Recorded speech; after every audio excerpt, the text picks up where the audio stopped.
حركوا السيارة يا شباب، حركوا السيارة، قاعدين بيطخوا علينا فصل.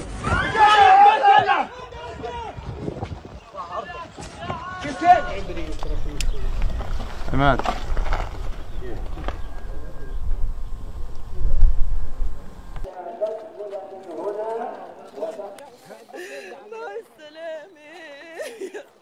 صارت علينا هجمة سريعة في تقريبا مش أقل من 70-80 مستوطن، أقل من 5 دقائق كانوا عندنا موجودين هنا، توزعوا على معظم الدور، يعني تقول تقريبا كل دار اجوا عليها 10.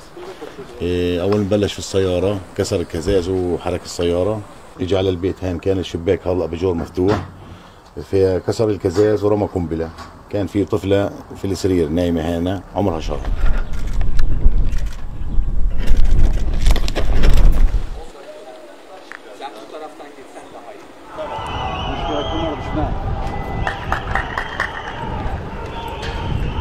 كان في جنازه لشهداء كفر مالك واهل طرمسعية شلها متحرزه من المنطقه شلها كانت موجوده غاد، فباغتونا واستغلوا الوضع وفزعوا على طرمسعية. طبعا اكثر من 20 مستوطن حاولوا احراق البيوت، ولكن تصدوا لهم الشبان الموجودين في البلد، والحمد لله ردوا عدم يعني خائبين.